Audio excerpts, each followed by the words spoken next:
In the city of Ethelgard, where the scent of old parchment and fresh ink mingled with the salty air of the bay, Alistair was a man of quiet, deliberate creation. He was a cartographer, but his trade was far from mundane. The maps he drew were not mere records of the land. They were a form of living magic. With each stroke of his pen and each flourish of ink, he shaped the world itself.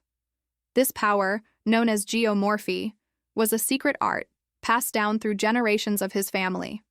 His work was subtle, a map of the city's winding alleys, drawn with a precise, loving hand, would gently shift a few buildings, straightening a path for a weary traveler. A detailed rendering of a treacherous stretch of coastline with a new, safe harbor marked in cerulean ink would slowly, over a matter of weeks, coax the shifting sands into a stable, welcoming crescent. Alistair's life was one of quiet benevolence, of making small, unnoticed improvements. His maps were gifts of order and comfort, not of grand design. The power was a responsibility, not a tool for ambition. He lived in a small, cozy workshop above a spice merchant's store. The walls were lined with scrolls of vellum and stacks of finely ground mineral pigments. His most treasured possession was the geomorphic compass, a beautiful brass instrument gifted to him by his father. When pressed to a new sheet of vellum, it would hum with the earth's resonance, a gentle, pulsing heartbeat that guided his hand, ensuring his maps were in harmony with the world's natural flow. His most recent project was a map for a remote farming village. They had suffered from an unusually dry summer, their fields turning to dust. Alistair was drawing a new stream, a thin blue line meandering from a distant mountain spring. He wasn't creating water from nothing, of course. That was a fool's game, a dangerous act of hubris. He was simply altering the course of an existing underground aquifer, coaxing it to the surface where it was most needed. The work required immense concentration, a deep mental connection to the terrain, feeling its contours and its needs. As he worked, a tremor of unease ran through the geomorphic compass in his hand. It wasn't the gentle pulse of the earth, but a jarring, discordant vibration, like a musical note played out of key. He frowned, lifting his pen from the vellum. This wasn't right. The feeling was coming from the north, a region of vast, untouched forests and craggy mountains. He ignored it, attributing it to a natural seismic shift, and returned to his work. But the discordant vibrations grew stronger over the next few days. News began to arrive in Ethelgard. From the north, a great forest fire had erupted inexplicably in a season of heavy rain. A small river, a tributary of the great river Vesper, had suddenly dried up overnight, leaving a trail of dead fish and cracked earth. The calamities were localized, illogical. They seemed to defy natural explanation. Alistair looked at his compass, again. It was humming with a frantic, angry energy. He knew instinctively that these were not natural events. They were the work of another geomorphist, a dark cartographer who was not shaping the world for good, but for ill. He was using the power not to create order, but to sow chaos. The unsettling realization settled in his stomach like a stone. He had heard of such things in the old tales, of mages who used their art for destruction, but he had never believed it possible. He felt a sudden, profound dread. He knew of only one other person who understood geomorphy, only one other person who could create such a magnificent and terrible symphony of destruction. A pang of betrayal, sharp and bitter, shot through his heart. He knew who was drawing the IEM maps of chaos. It was his former mentor and dearest friend, a brilliant but bitter man named Silas. Silas had been like a second father to Alistair. He had taught him the secrets of geomorphy after Alistair's own father had passed away. Silas was a master of the art, but his vision was different from the rest of their family. He saw geomorphy not as a gentle art of nuance and aid, but as a grand, raw power, an instrument to dominate and control. He believed the world was an untamed, messy place, and that true peace could only be achieved by reshaping it to a cartographer's will. Alistair had resisted this philosophy. He believed that the world had a natural, beautiful order of its own, and that geomorphists were merely gardeners, not architects. The two had argued bitterly. Silas, in his frustration, had disappeared 5 years ago, taking with him his own set of tools, and a complete lack of a farewell. Alistair had spent the intervening years believing Silas had simply given up the craft, perhaps even died. But now he knew the truth. Silas had been practicing in secret, perfecting his art for destruction. The new disasters began to escalate. A sudden, unexplained rockslide closed a vital mountain pass.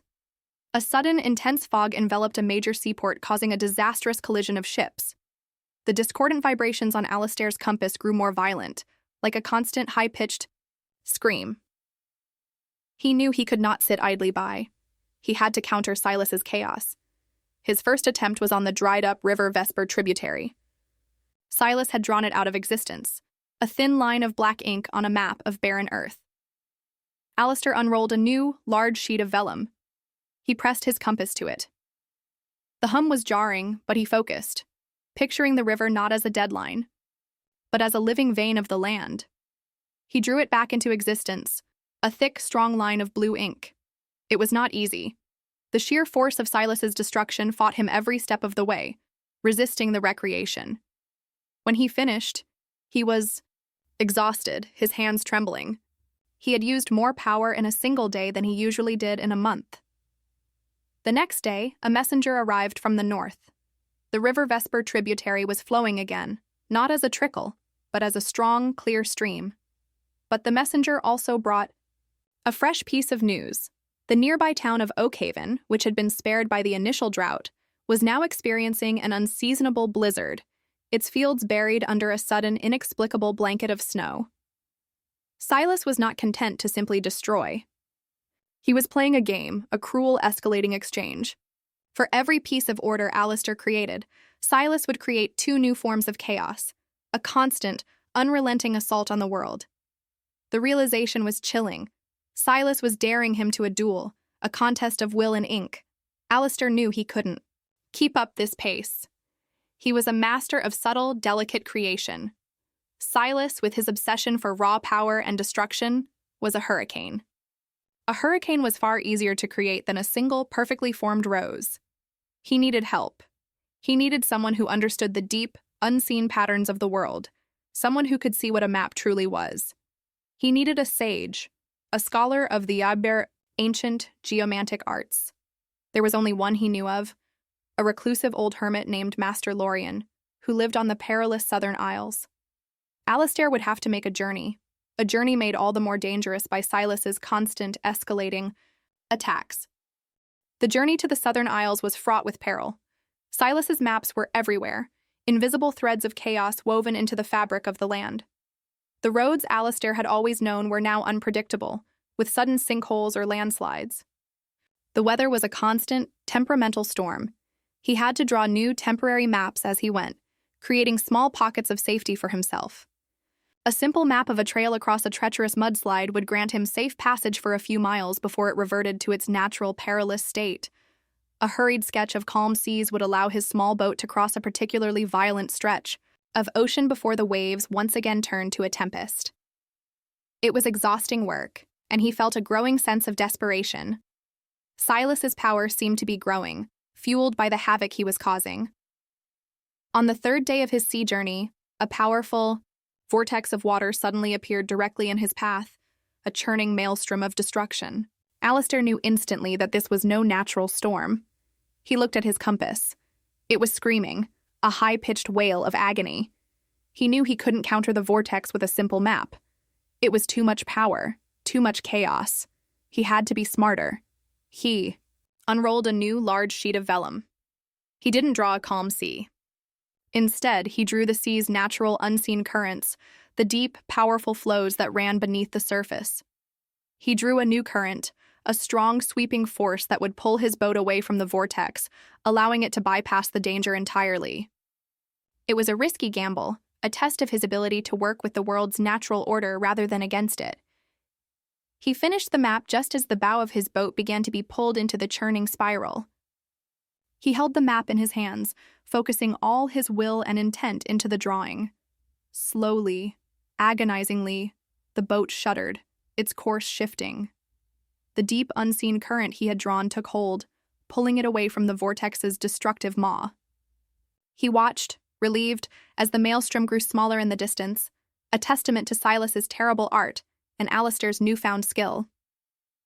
He finally reached the Southern Isles. They were a wild, untamed place, a collection of jagged rock and dense tropical forests. Master Lorien's hermitage was perched on a cliffside, an ancient building of moss-covered stone. Lorien himself was an old man, his face a roadmap of wrinkles, his eyes as deep and wise as the sea. He was a geomancer of the old ways, a man who understood the magic of the earth in a way Alistair had never known. He greeted Alistair with a simple nod as if he had been expecting him. "You have a great power, young Alistair," Lorien said, his voice as rough as granite. "But you are fighting a storm with a feather." Alistair explained everything. Silas, the chaotic maps, the escalating disasters. Lorien listened, his face impassive. When Alistair was finished, Lorien led him into a massive, cavernous room filled with ancient scrolls and strange, glowing crystals. "Silas is a fool," Lorien said, his voice low. "He thinks power is in destruction. He does not understand the first principle of geomorphy. A map does not simply create or destroy. A map is a reflection of the cartographer's soul. Silas's maps are chaos because his heart is chaos. Your maps are order because your heart is. To defeat him, you must not simply counter his chaos with order. You must create something so pure, so unblemished by malice, that his own maps will be unmade by its very existence." Under Master Lorien's tutelage, Alistair began a new kind of training. He learned to listen to the earth not just through his compass, but through his very soul. He meditated on the patterns of wind and water, on the slow, inevitable movement of glaciers, and the silent, unyielding growth of mountains. He learned to feel the planet's heartbeat, its rhythm of creation and destruction, a perfect natural cycle. Lorien explained that Silas's ultimate plan would be a grand, encompassing map of the entire continent. Such a map would require an enormous amount of power, and it would not be a quick endeavor. It would take time to draw, each stroke of chaos and despair slowly changing the world, but once it was finished, it would be a permanent, irreversible change. "He is poisoning the land," Lorien said, his face etched with sorrow. "He is filling the world with his own bitterness and rage, using his art to express his twisted heart. And you, Alistair, must create a counter-expression.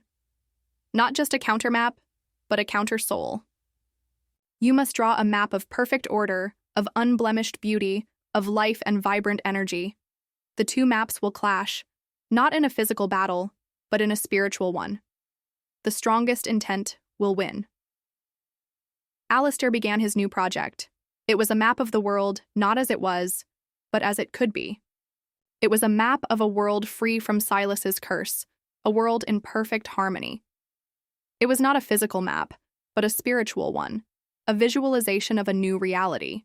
He had to draw it not with ink, but with his very essence, his love for the world, his hope for a better future. As he worked, he felt Silas's chaotic maps continue to wreak havoc.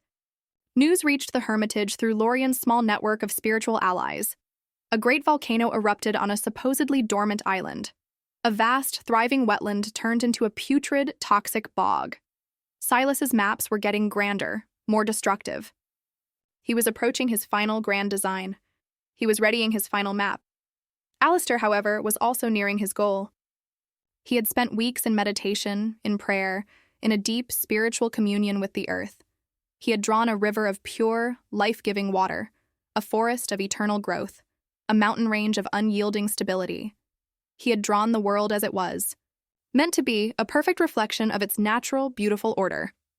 The map was not on a sheet of vellum. It was in his mind, a masterpiece of pure, unadulterated intent. He knew what the final piece of Silas's grand map would be. It would be a map of the city of Ethelgard, the place where Alistair had learned his trade, the place he loved most. Silas, in his bitterness, would seek to destroy the very place that had fostered a different, more benevolent philosophy. The final battle would be for the soul of the city and the world. The final piece of news arrived a week later. A great, unnatural storm was brewing off the coast, a vortex of wind and rain that was set to hit Ethelgard with a destructive fury. The geomorphic compass in Alistair's hand was screaming, a high-pitched, incessant shriek of pure chaos. Silas had begun his final map. Alistair and Lorien arrived back in Ethelgard, just as the first drops of the unnatural storm began to fall. The city was in a panic. Ships were being torn from their moorings. Houses were being stripped of their roofs. People were running for shelter, their faces etched with fear. Alistair knew he had to act fast. He found Silas on the city's highest spire, perched atop the great library tower. He was a changed man. His face was gaunt, his eyes a wild, manic gleam of power. A vast glowing map was spread out before him on the rooftop, a massive sheet of vellum that stretched from one end of the tower to the other. His hands were a blur of motion, drawing lines of black, destructive ink. The storm outside was a direct reflection of his work, a storm of pure, unadulterated chaos. "Alistair," Silas said, his voice a low growl, filled with a mix of fury and contempt. "You are too late. I have spent years planning this. The world is a sick, wretched place, and I will reshape it into an image of my own, a perfect, desolate wasteland. This is a monument to my vision, to my genius." Alistair looked at the massive map. He saw the beautiful, intricate lines of the city's ancient streets, the proud arches of its bridges, and the spires of its temples, all of them being consumed by black, chaotic lines of destruction. He felt a deep, profound sorrow. "You are not a master, Silas," Alistair said, his voice low and firm. "You are a slave to your own bitterness. A true geomorphist finds the order within the world. They do not impose their own upon it." Silas laughed, a harsh, brittle sound. "You speak of a foolish philosophy. I will show you what true power is. I will unmake this world and create a new one. And you, with your gentle maps and your quiet gardens, will be the first to fall." Alistair unrolled a new blank sheet of vellum. It was small, a mere fraction of the size of Silas's grand map. Silas scoffed, but Alistair paid him no mind.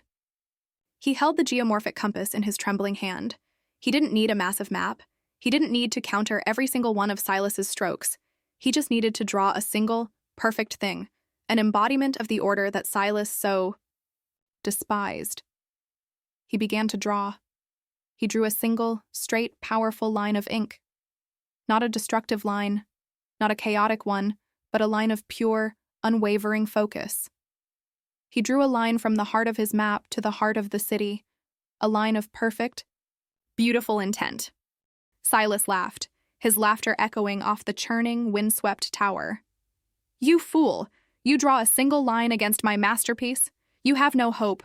My power is too vast." But as Alistair's line grew, a strange thing happened. The line wasn't just on the vellum. It began to hum, a deep, resonating thrum that Alistair had never heard before. It was the Earth's own song, a song of perfect harmony and balance. The line was a perfect reflection of that song. It was a line of pure, unblemished order, an embodiment of everything Silas despised. Alistair focused all his will and intent into the line. He wasn't just drawing, he was willing a new reality into existence. He was using his art to express the deepest, purest part of his soul, a soul that was in harmony with the world itself. The line began to glow, a soft, ethereal light. It pulsed with a power that was quiet, but immense. It was a pure, unyielding force, a single point of light against a world of darkness. Silas's chaotic, destructive lines recoiled from the light, as if in pain. His grand map began to tremble. The destructive storm outside began to falter, the wind dying down, the rain turning into a gentle mist. Silas shrieked, his voice raw with fear and fury. He poured more power into his map, trying to overwhelm Alistair's single, unyielding line. His hands shook, his face twisted in a mask of desperation. But it was no use. He was fighting a force he could not comprehend. He was fighting the world's own rhythm, its own perfect, natural order. He was fighting a love for the world that was purer than his hate. Alistair's line reached the edge of his map. He added a small, beautiful flourish to the end, a single, perfect symbol of renewal. He had finished. The light from Alistair's map flared, a silent, all-encompassing pulse of energy.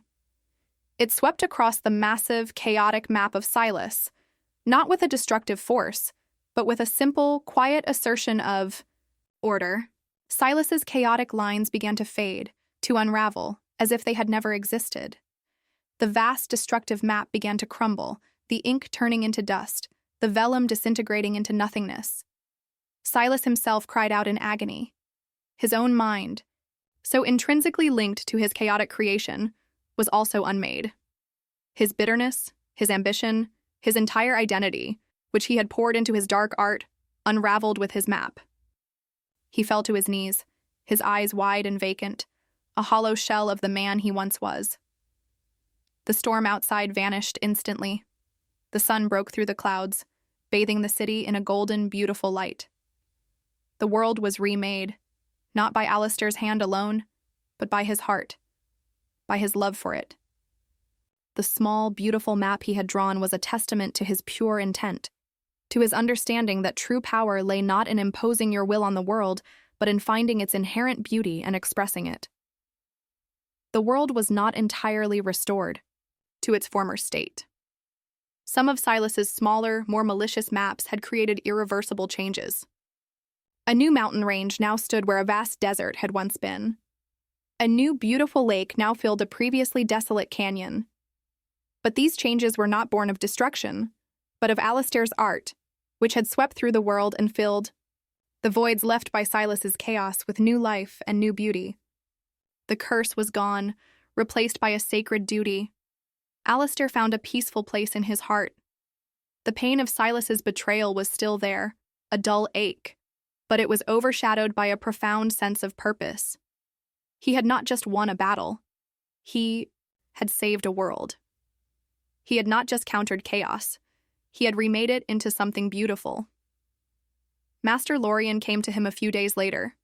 He found Alistair drawing a new map, a simple rendering of a winding forest path for a group of lost travelers.